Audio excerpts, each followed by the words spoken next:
Hello everyone, welcome today to Tomorrow's World Now. It's good to have you here, and we have a fantastic program today. I've actually been looking forward to this one for quite some time. Our topic is going to be marijuana. We want to discuss medical marijuana, addiction, marijuana's role as a gateway drug.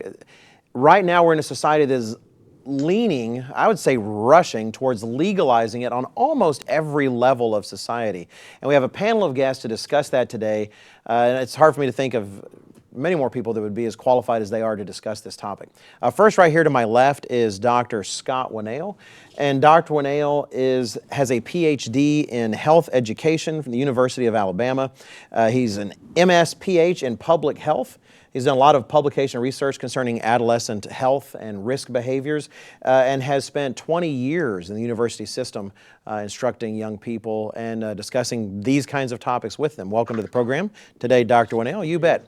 And also we have someone Skyping in from a land far away, north of us here in Charlotte. From Canada in the Toronto area, we have Mr. Stuart Wachowicz. Mr. Stuart Wachowicz has a Master's of Education, and he is director of curriculum, has been director of curriculum rather, in one of Canada's largest school systems, and has worked as a consultant for the Ministers of Education in China and Spain. Welcome, Mr. Wachowicz. It's wonderful to have you here. Thank you. Now, one of the reasons we have Mr. Wachowicz here, and I look forward to putting him on the spot for this particular program, is that he has written and researched about this particular subject extensively. Actually, I have a magazine here, cover article of Tomorrow's World magazine, the article Marijuana, What They Aren't Telling You. The magazine featured a 2-article series on this very topic, written and researched by Mr. Wachowicz, and he has written actually a brand new booklet on the topic by the same name, and so clearly has some passions about the subject. Mr. Wachowicz, I want to ask you, what is it that has stirred you about this particular topic? Why were you moved to write these articles and to write that booklet? Well, over the past few years, there's been considerable discussion here, certainly in Canada and in a number of states in the United States, about the legalization of marijuana for recreational use. And, when a product becomes legal, when a product is seen to be okay for consumption, people assume it is benign. They assume it is safe. And my experience in dealing with thousands of students is that in reality, it is not a benign substance. And in fact, the vast weight of medical evidence is pointing to the fact that there are significant risks to especially early use of marijuana to a developing brain. And hence I felt there was a need to express an opinion supported by research that outlines some of the serious concerns and issues that really need to be addressed before we rush headlong into a legalization of a substance that does portend some difficulties for our society in the future. All right, so you're calling it a non-benign substance, and I get it. I understand there's a general concern about whether or not marijuana is actually safe. I think people understand that when it's abused, certainly there can be problems. But at the same time, you're speaking in generalities to a certain extent at this point. I know we've just started. People would say that Cheetos are unhealthy and we shouldn't eat 4 pounds of them a day. Can you give us some specifics? What is it about this drug that so many people are saying is relatively harmless? Some specifics that seem to have you concerned. Well, recently, the periodical Psychology Today published an article reporting on research that was done at Imperial College London and King's College London by medical researchers that strongly linked marijuana usage, especially in younger people, to decreased dopamine levels in the brain. Now, this may not sound serious to the average person, but when you have decreased dopamine levels, there are neurochemical issues that go on in the brain. And dopamine is one of those hormones that is very effective and very important for the development and maintenance of motivation. Now, when we find that dopamine levels drop And the concern from Imperial College London is that if they drop, it is difficult to necessarily boost them up to the normal levels once again. Then that person may become unmotivated or experience less motivation in employment or even in study and school. And this is alarming because, just for example, here in Canada, Canadian youth are known to have the highest rate of marijuana usage in the world. And the Canadian Centre on Substance Abuse roughly estimates that 1/4 of our youthful population are regular users. And if this dopamine level is correct, that is affected by the utilization of cannabis, then this has a serious problem in terms of Canada's future economy, accommodating people who may be suffering from amotivational syndrome, which is the medical terminology used to describe the effect of a person which is deficient in dopamine. Now, So you're saying that's one issue. The highest rates in the world, more than Amsterdam, more than there's so many other countries. Really, in Canada, of all places.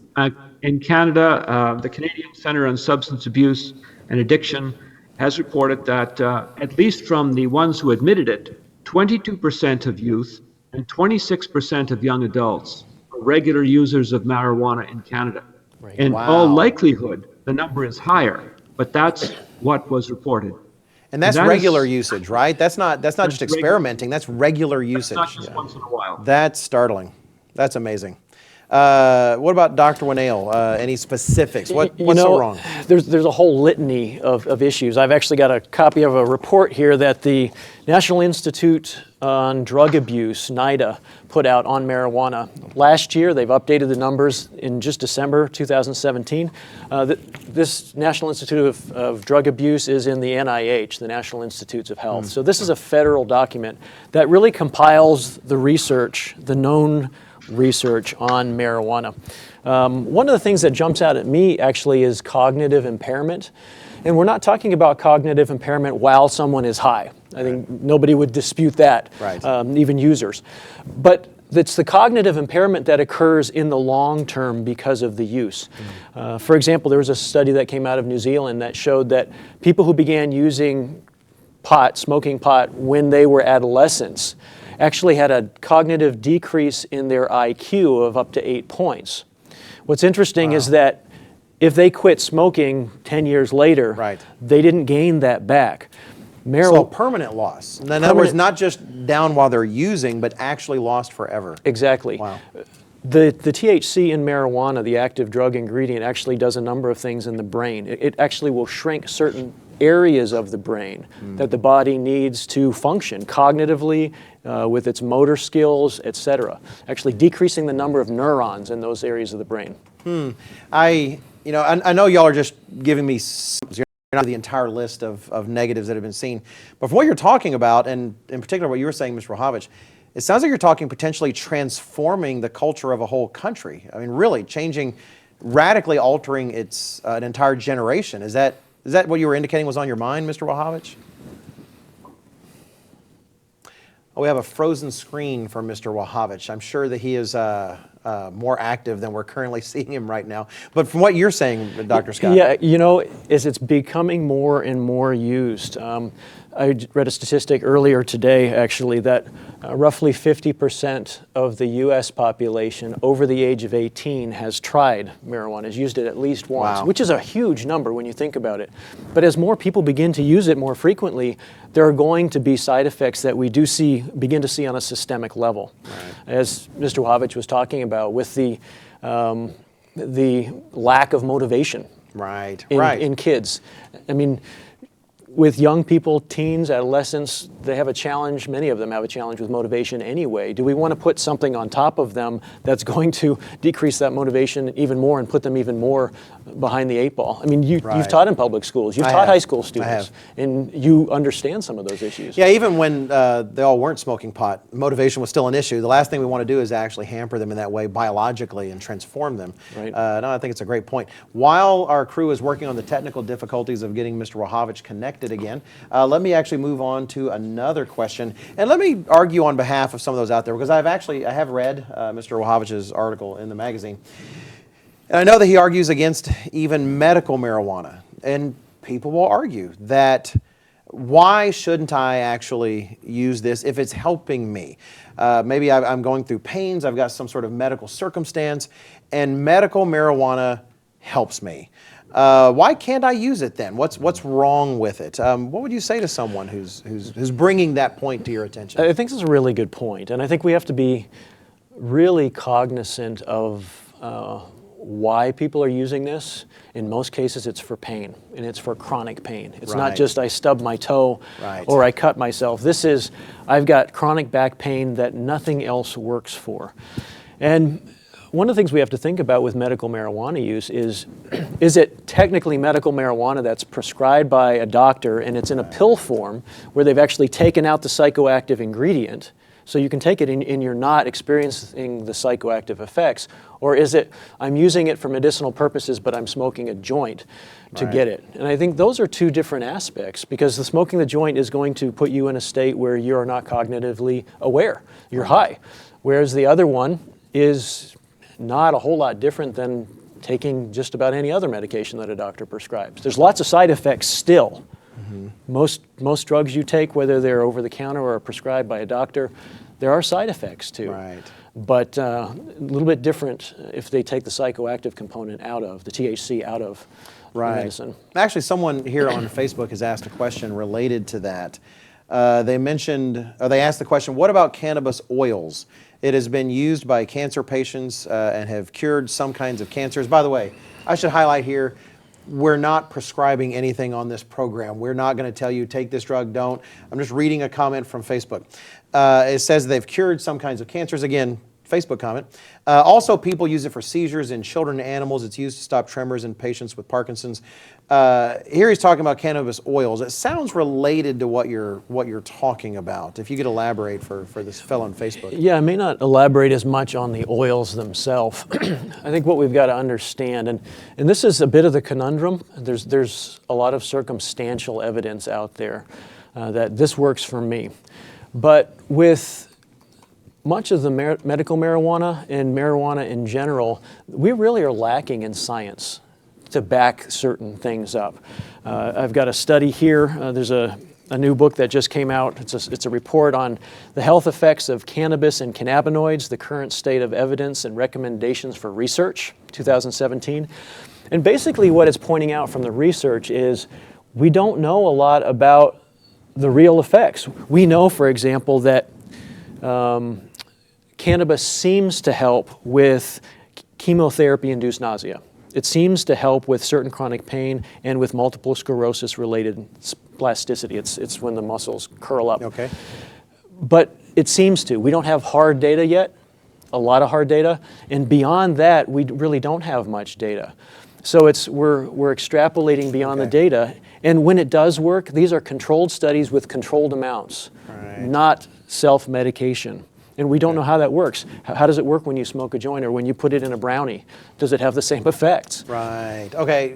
What I hear what you're saying, there are potentially testable, derivable medicines in which they've taken out the THC, or they've taken out those elements that cause you to get high, et cetera. If there's chemicals involved that can be taken advantage of, that's completely a different thing.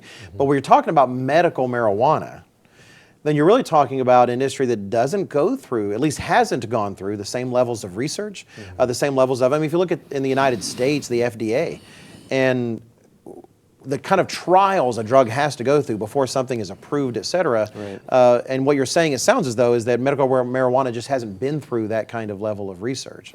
No, and that's, I mean, my background's in science, and not that the FDA is the be-all and end-all. It's not. It's a political organization. It has federal funding, which can swing with the politics of the administration. Yet, it's designed as an organization that is going to hopefully help protect the public. Because for drugs to be released, they typically have to be generally recognized as safe and generally recognized as effective.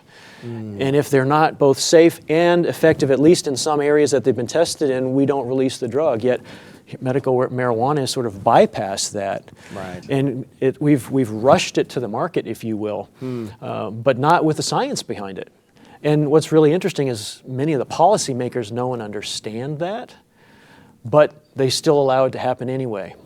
Okay, now let me ask that question then, because if everything you're saying, and by the way, I should comment to our audience that we've currently lost the feed from Mr. Wachowicz. They're doing their best to establish that again, and hopefully they'll be able to pull him up. But this question, if what you're saying is accurate, and I know there's more conversation we can have, and if what Mr. Wachowicz has said is accurate, and really it's quite a danger, and there's so many unknowns, then why would governments be pressing for it? Why such a, I would dare say, a passionate, aggressive push in some cases to legalize it, not just medical marijuana, but recreational marijuana as well? I'm not asking you to necessarily dive into the hearts and minds of the men and women making these decisions, yet at the same time, aren't our governments there to protect us? Why would this be pressed in this way? I invite you to jump in. I wish our colleague Mr. Wachowicz was here with us. Right. You know, there's a number of reasons. There's definitely big money to be made. Like taxing it, like say taxing cigarettes, et cetera? Absolutely. Government taxes, state taxes, territorial taxes, whatever it happens to be. You're talking about billions of dollars right now before there's a whole lot of legalization going on. Mr. Wachowicz was talking about they've looked at making hundreds of billions of dollars once it goes legal in Canada this summer. Wow. So That's money talks. That's pretty tempting when you're looking at a government that has, I guess, coffers to fill. You have people who need your help. So you're saying that is a big motivation, you think? It seems to be. You've got the other idea. Here's Mr. Wachowicz. He's back with us. Hey, Mr. Wachowicz seems to be back online. I'm not sure if everyone at home is able to see him yet. Hopefully so. Are you with us, Yes. Mr. Wachowicz? I'm with you. Hey, he's back. Look at that. Mr. Wachowicz is back with us. Fantastic. Let me go ahead and we'll pivot to you then, give you an opportunity to catch up a little bit. We were just talking about why do you think governments are pressing for the legalization of something that just isn't healthy? According to you and Dr. Winnell here, there's a lot of concerns, a lot of question marks. Then why are our governments, who are clearly, we hope they're there to look out for us in our best interest, why are they pressing so hard then? Well, I think there are three reasons. One, the society, and many of whom are users of the material, have a sincere belief that it is benign. They aren't listening to the Canadian Pediatric Association, the American Medical Association, et cetera, who are warning them. But they have this convinced feeling that it's benign. And that's one area that governments would like to placate because it's popular. Secondly, there is a continued belief that law enforcement agencies could probably better use the resources available to them if they didn't have to police the large amount of marijuana usage that is currently illegal and clogging up the courts.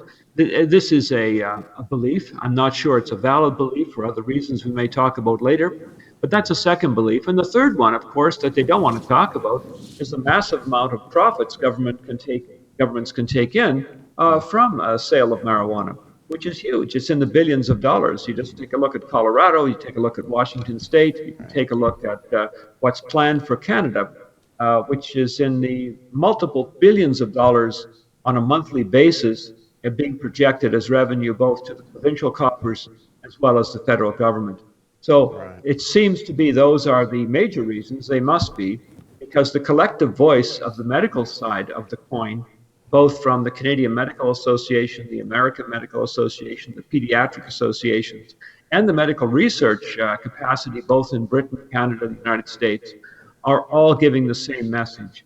Even Health Canada has posted, our government health department has posted a 4-page warning about the health effects of cannabis on its website, and yet that is not being considered by government in the course of the action.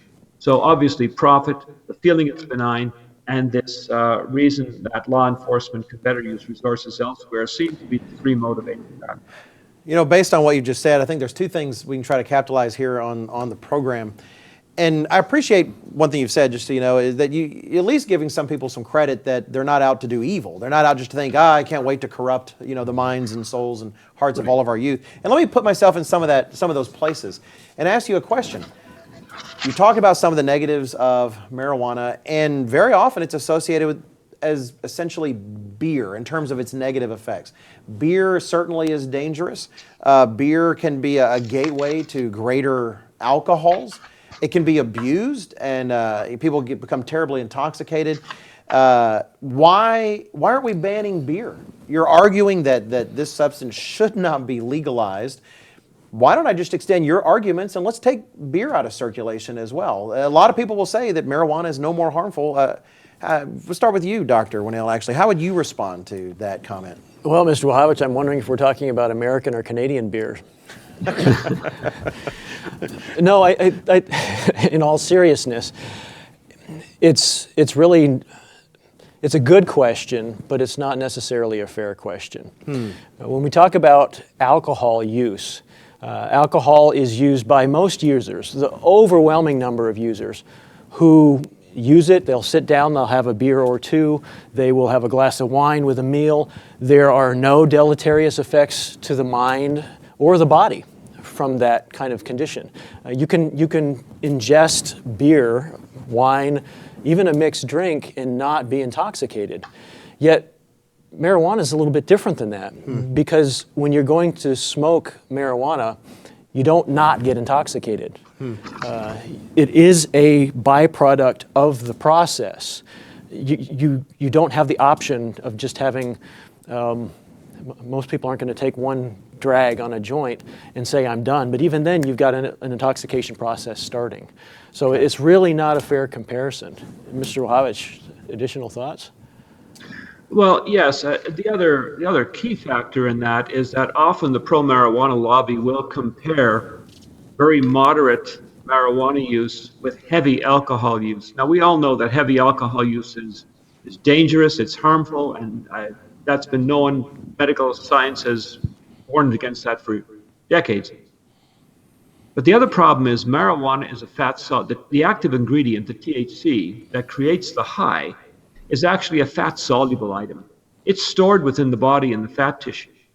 Alcohol is water-soluble. Moderate amounts of alcohol are oxidized from the body very quickly through the liver. The other feature is that alcohol in moderate amounts does not have the other effects that marijuana is known to have medically. It doesn't have the potential to create a paranoia or psychosis, which is well documented.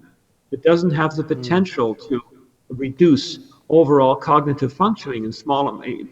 Alcohol won't do that in small amounts. Regular use of small amounts of marijuana is known to have that potential effect in about 14% of cases. There are a lot of other reasons, reduced, as Dr. Winnell has mentioned, reduced cognitive capacity over time.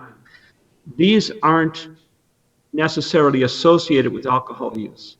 Moderate amounts of alcohol use is a very different medical and anatomical process than moderate amounts even of marijuana use.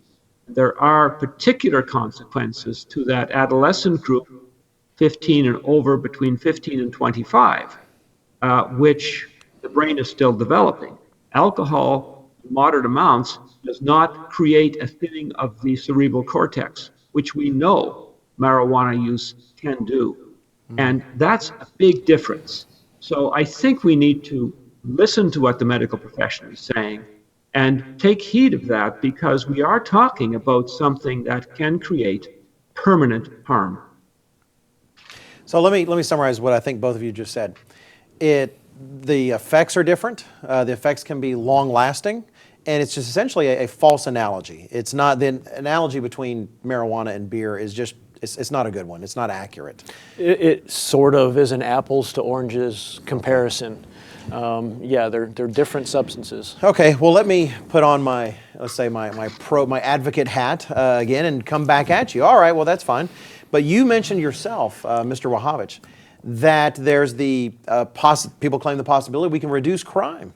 I mean, think about when you declare a substance like marijuana illegal, aren't you supporting, in a sense, the criminal industry? I mean, aren't there people making their fortunes on trafficking in this and producing this? And if we take it out of that, we can regulate it better, we could possibly make it safer, and think of all the funding that you're taking away from the criminal underworld, if you will, and all of this. Isn't that a solid argument in this case for legalizing marijuana? What do you gentlemen think? Mr. Wachowicz, what do you think? Well, there's a doctor in New York named Dr. Robert DuPont, who is the first director of the National Institute on Drug Abuse in the United States. And he made an observation in the New York Times in April 2016, where he clearly stated that people who consume marijuana will consume more, not less, other illegal drugs. In other words, he made the case, and has been made in other research, that marijuana is a gateway drug. This is something that in my work in education, I saw many times, that kids who are having a problem with drug issues other than marijuana all started on marijuana. So when you legalize that substance, you're going to increase the amount of marijuana use, and that's going to create a natural increase in the desire to go to other drugs. It's not arguable. We know that is mathematically a reality. Organized crime will benefit from that. They will grow from that. The other issue we know in Canada is that there is a strong suspicion that money from organized crime is actually going into the legal marijuana grow-ops for that very reason. A, there's profit to be made. B, it will boost sales of harder stuff, which is still illegal. So the argument that it will reduce crime or keep kids away from the criminal element is also a straw man. It is not a valid argument. And it is widely used by the pro-marijuana lobby. But unfortunately, they can't argue with the kinds of things that Dr. DuPont has said in the New York Times. He's got research to back it up and the numbers to back it up. And they're on his website, the National Institute of Drug Abuse, as well. Your thoughts, Dr. TWNow? Yeah, first, just a really practical point.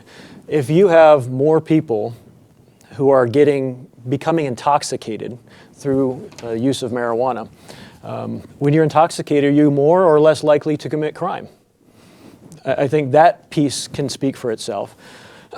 The other piece, though, coming back to something Mr. Wachowicz said about it being sort of a gateway drug, there's a new study that just came out in January, a massive data set, over 40,000 people, and they followed them at a couple of times. Okay. And what they have come to realize is that those who use marijuana are much more likely to use opioids. And so it can begin to open a door for the use of some of these other substances. Well, maybe you don't arrest them for marijuana use anymore and for trafficking in marijuana, but if you're going to open up another area for people to go into, like opioids, and we know that's a huge issue already, do we really want to go down that road? I guess the good thing is that if you're drawing more taxes off the marijuana sales, you've got more money to fund law enforcement to put out the fires. Yeah, I don't think that's the way the reasoning is supposed to work, but I think that's, thank you, that's a great way to put that across. Okay, so clear then, you're both against the idea that it would reduce crime, that it's going to increase crime. Maybe not wise. Maybe not wise, all right. Well, let me come at it from a different angle, if you will. We live in a world of large corporations, and large corporations sometimes work with the government sort of hand in hand, trying to make their profits that much stronger. There's a claim out there that all this is a matter of Big Pharma. Big Pharma controls the medicine industry, and they don't want some of these things legalized, et cetera, because it's going to cut into their profits. And they don't want that. They want to lock down this drug and force people coming to them. And so consequently, they're simply manipulating and sort of creating an imaginary problem when there isn't one. It's all a matter of money, and we should just let the marijuana flow. Any thoughts about that? Does that sound credible to either of you? I think it's interesting. In the United States, we know that Big Pharma has an incredible lobby. They have paid lobbyists, and they have been able to change legislation in this country historically. If they didn't want it to go to the market, it wouldn't be in the market now, in being legalized in states and going in that direction. I think that's one side of something we have to think about. They've been able to stop legislation before or change legislation in their favor. Okay. Mr. Wachowicz, any comments? Well, yeah, I think one of the things the pharmaceutical industry understands is they also, when they are producing a product, even if they're making big profit from it, they're also liable for side effects. And you all have seen the ads on television about suing pharmaceutical companies for side effects on drugs. Currently, the pharmaceutical industry has two federally licensed um, products of the cannabidiol that are derivatives of marijuana. One is called Marinol, one is called Casamet. They are available for usage in the pharmaceutical industry and in the doctor's prescription package. Um, but they have the THC removed. The THC is the element that makes you high. Now, there is some evidence that medical marijuana can have certain benefits in certain cases. It's not well researched yet, but the pharmaceutical industry has these two products already available. But they don't make you high. The demand is low. So, I don't think you can blame Big Pharma for controlling this. If they wanted to control access to these products, they would have already researched it, extracted them, manufactured them, set the price, and be in the process of distribution. This is not that manner. The issue is the side effects of marijuana are known to them. They are very significant, and they don't necessarily want the liability knocking on their door. Okay, so from what I hear you saying, you're not disputing that Big Pharma wants money. I mean, what corporation doesn't want money? And essentially what you're arguing is if they wanted the money, it's there to be had, but they're not seeking that for cause, that there's a different rationale involved. Yeah, the risk is almost too great at this point in time. They don't have the safety net of the research to support it. Okay. Well, let me just say real quickly here to everyone that we are actually out of time. However, the interest in this topic is huge. We have our own questions that we have actually not gotten to all of yet. And many of you, we've been told here on Facebook, are actually asking a lot of questions yourself and have an interest. And so consequently, I would say look forward to a follow-up program on this. We'll do our best to get to the questions that many of you have asked and some of our own questions. But we're out of time. Actually, let me thank Mr. Stuart Wachowicz there in cold Canada for joining us for the program today. Thank you very much, sir. Oh, you're more than welcome. Thank you for having me.